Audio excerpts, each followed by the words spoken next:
The sun was setting over the horizon, casting a golden glow across the dense African savanna. In a small, vibrant village nestled amidst the sprawling wilderness, there lived a young woman named Amara. She was known for her kindness and generosity, always willing to help her neighbors and lend a hand to those in need. Her heart was as pure as the crystal-clear streams that flowed through the village, but her trusting nature often left her vulnerable. One day, as Amara walked through the bustling village market, she encountered an old man sitting by the roadside. His clothes were tattered, his face weathered by time, but his eyes held a mysterious glint. In front of him lay a beautifully carved wooden box adorned with intricate patterns that seemed to shimmer in the sunlight. Amara's curiosity was piqued, and she approached the man, kneeling down to meet his gaze. The old man smiled faintly and gestured towards the box.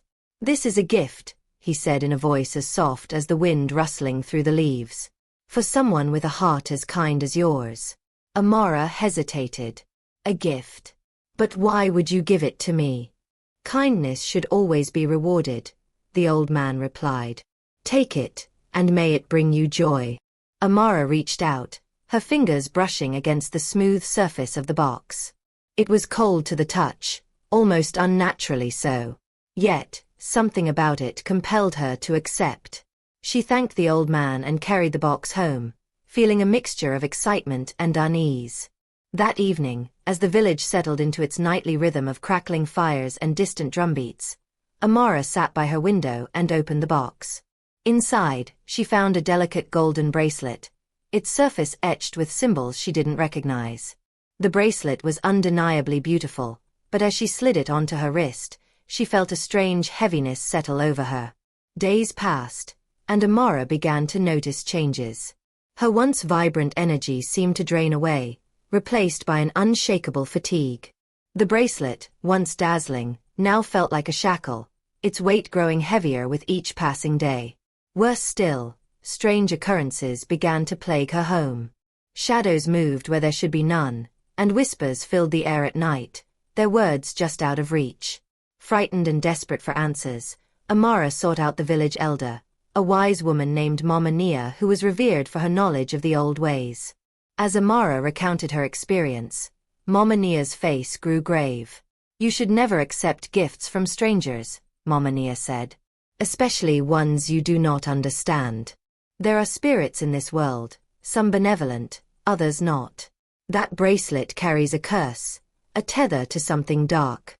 Mama Nia instructed Amara to return the bracelet to where she had received it and to seek forgiveness from the spirits she had unknowingly offended. Amara, though terrified, agreed. She retraced her steps to the spot where she had met the old man, but he was nowhere to be found. Instead, she found a circle of stones arranged in a peculiar pattern, as though marking a sacred place. Following Mama Nia's guidance, Amara placed the bracelet in the center of the circle and offered a heartfelt prayer, asking for forgiveness and release. The moment she finished, a gust of wind swept through the area, scattering leaves and lifting the bracelet into the air. It glowed brightly before vanishing altogether, leaving behind a sense of profound stillness. When Amara returned to the village, she felt lighter, as though a great burden had been lifted. The whispers ceased, and the shadows no longer danced in her home. She learned a valuable lesson that day, one she shared with the villagers whenever she could. From that point on, whenever someone offered her a gift, Amara would smile politely and say, "Thank you, but I must decline. For not all gifts are what they seem." The villagers, inspired by her tale, grew more cautious as well, and the story of the cursed bracelet became a part of the village's lore, passed down through generations as a warning to remain vigilant and discerning. The old man was never seen again, but his lesson lingered, a reminder that even the kindest of hearts must guard against the unknown. And so the village thrived, its people wiser and more attuned to the mysteries of the world around them. Amara returned to her village with a newfound sense of relief, but the experience left her shaken. The eerie events and the strange heaviness of the cursed bracelet lingered in her mind. Despite her efforts to resume her normal life, she often found herself glancing at the spot where the old man had been. Who was he? What had he wanted? These questions haunted her. One night, as the moon hung low and full over the village, Amara dreamed of the bracelet.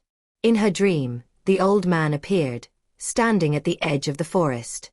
His figure was cloaked in shadows, yet his eyes glowed faintly, much like the symbols on the bracelet. He spoke no words, but his hand pointed toward the distant mountains, their peaks shrouded in mist. She woke with a start, her heart pounding. The next morning, she sought Mama Nia again. The elder listened intently as Amara recounted her dream. Mama Nia's expression grew somber. "Dreams are the whispers of the spirits," she said. "Perhaps there is more to this tale than we thought." Mama Nia gave Amara a small pouch of herbs for protection and a staff carved with symbols of strength and wisdom. "If the spirits call you to the mountains, you must heed them, but tread carefully, child. Not all paths are meant to be walked lightly." Amara embarked on her journey, the mountains looming in the distance. The villagers watched her leave, their hearts heavy with worry, but they knew her determination could not be swayed. The trek was arduous, the terrain rough and wild. Each night, the wind carried whispers that seemed to guide her, though she couldn't understand their words. After days of travel, she reached a hidden clearing at the foot of the tallest peak. There she found a circle of stones similar to the one she had seen in her village, but larger and older, radiating an ancient energy. In the center lay an object covered in vines and moss. She cleared the debris to reveal another box, identical to the one the old man had given her. As she opened it, a warm, golden light spilled out, illuminating the clearing. Inside was a small glowing stone etched with the same symbols as the bracelet. Amara felt a surge of energy course through her, not heavy like before, but empowering. In that moment, she understood. The spirits had tested her resolve and intentions. By seeking forgiveness and showing courage, she had proven herself worthy of their blessing. The stone's light faded, and Amara carefully placed it back in the box. She returned to the village, her heart lighter than it had been in weeks. When she shared her story, the villagers were awestruck. The experience became part of their lore, a tale of caution, courage, and the importance of respecting the unknown. Amara's life returned to normal, but she was forever changed. She became a source of wisdom in the village, her story a beacon of hope and a reminder to approach the mysterious with both humility and bravery. And though she never saw the old man again, she often felt his presence in the rustle of the wind and the glow of the moon, a silent guardian watching over her and her people.